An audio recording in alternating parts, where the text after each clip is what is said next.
आप वंदे मातरम का उद्देश्य था कि ब्रिटिश को के बीच में डर फैलाना। मैं पूछना चाहता हूं कि आपने उस मंशा को कब पूरा किया? 1937 की आप बात करते हैं और 1937 में आपको आपत्ति है, तो मैं पूछना चाहता हूं कि 1942 में जब भारत छोड़ो आंदोलन था तब आपके राजनीतिक पूर्वज कहां थे?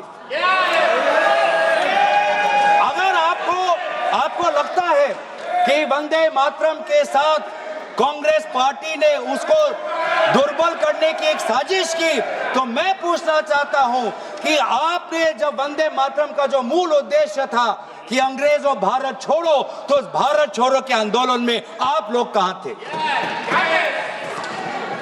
क्या इतिहास गवाह नहीं कि आपके राजनीतिक पूर्वज में उनका नाम नहीं लेना चाहता, कि उन्होंने खुद कहा था कि इस आंदोलन में भाग नहीं लेने का, खुद बोलते थे दूसरे, खुद उन्होंने कहा कि इस आंदोलन में भाग नहीं लेना।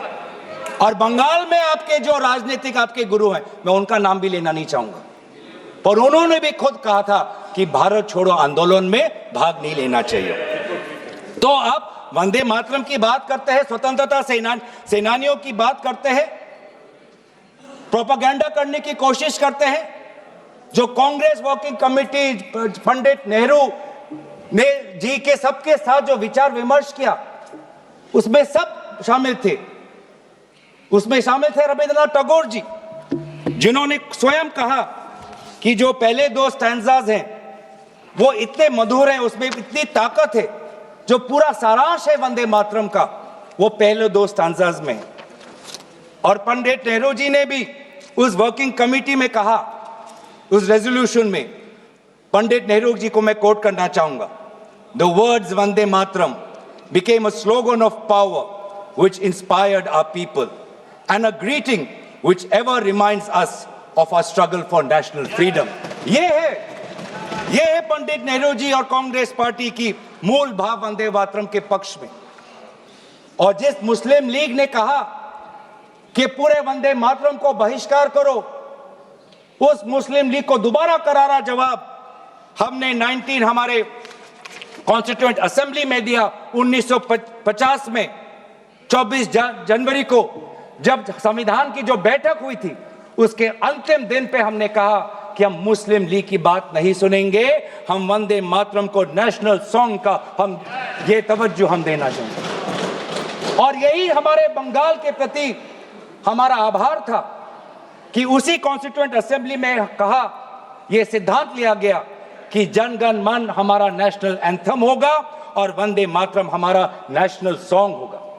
और ये पूरे सिद्धांत के साथ कौन कौन इसके साथ सहमत थे?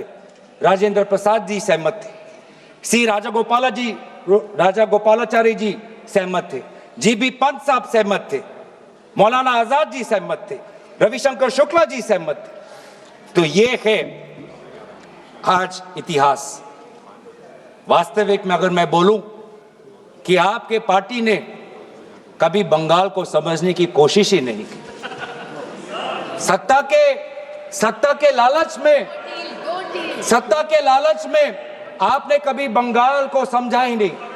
बंगाल की भक्ति को सर, मैं उनके साथ तर्क वितर्क नहीं करने आया। पॉइंट ऑफ ऑर्डर, मैं उनके साथ तर्क वितर्क नहीं करने आया। मैं तर्क वितर्क नहीं रहा और मैं यील्ड करना नहीं चाहता।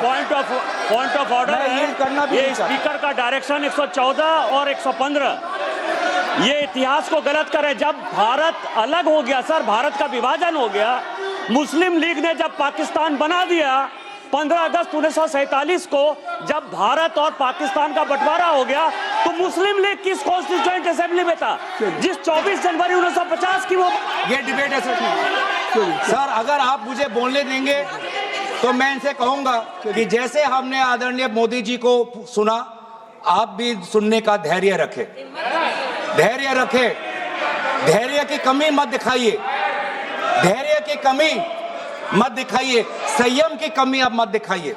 हमने संयम दिखाया, हमने धैर्य दिखाया, अब आपकी बारी है।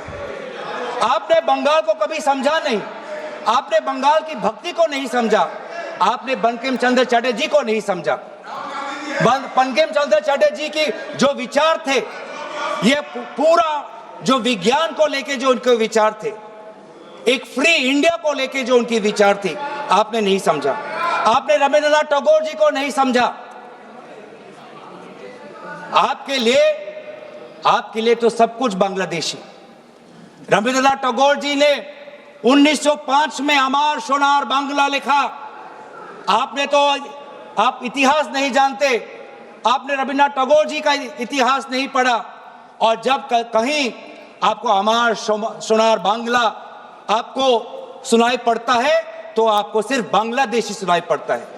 लेकिन जिस समय वो लिखा गया, बंगाल के पार्टीशन में जो दुख, जो वेदना, अमर सोनार बांग्ला, मेरे जो सुनहरे बंगाल के प्रति जो भाव था, उसको आपने नहीं समझा। आप कभी दिल्ली में अगर बंगाली भाषा सुनते हैं तो उसको भी बांग्लादेशी कह देते हैं, उसको भी आप बांग्लादेशी कह देते हैं।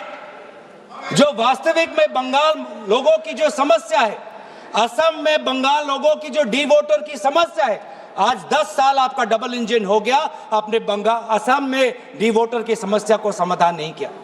असम में बंगाल के लोग आज अपने आप को भारतीय नागरिक कहना चाहते हैं, लेकिन आपने ऐसा कानून लेके आए हैं, आप असम में बंगाल के लोग अपने आप को भारतीय नागरिक नहीं, अपने आप को बांग्लादेशी का प्रमाण सरकार को देना पड़ रहा है।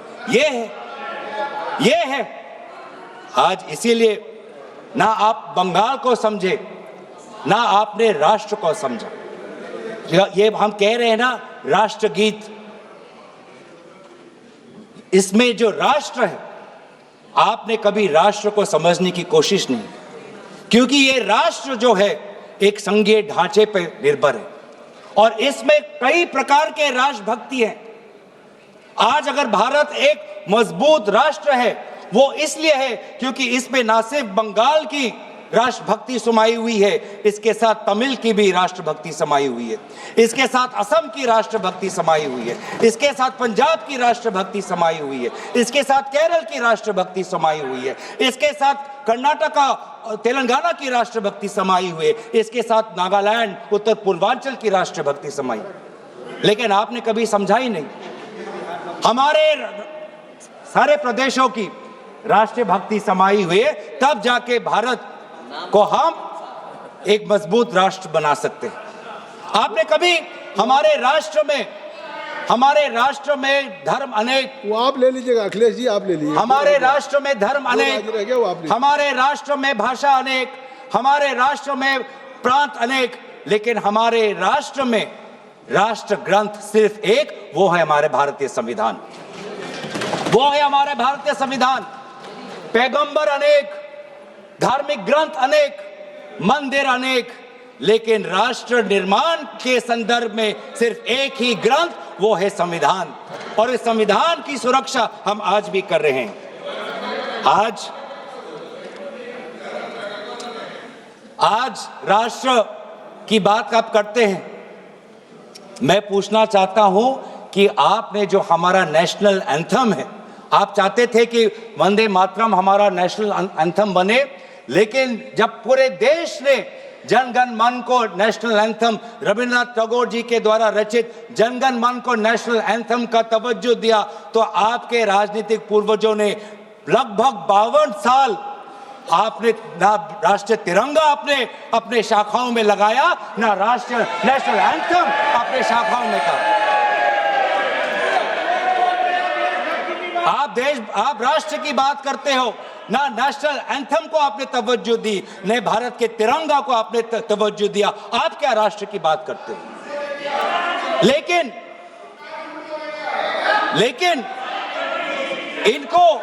इनको सत्ता का, इनकी जो परिभाषा है सत्ता की, वो अलग है। इनको लगता है कि अगर सत्ता मिल गया तो पूरे राष्ट्र पर ये शासन चलाएंगे। ये लोग, यही फर्क है, मैं समझ, यही। धन्यवाद संजय जायसवाल जी, धन्यवाद, क्योंकि हमारे लिए सत्ता शासन का नहीं, हमारे लिए सत्ता सेवा का माध्यम है, सेवा का माध्यम। ये फर्क है। ये संजय जी को आप धन्यवाद दे रहे हैं। ये फर्क है। ये संजय जी को आप धन्यवाद। आपके साथ तो मैं नहीं करने, आपके साथ तो नहीं करना। ये फर्क है राजतंत्र और लोकतंत्र में। राजा शासन करना चाहता है और सेवक भारत के संविधान को सेवा करना चाहता है। ये फर्क है राजा और सेवक में।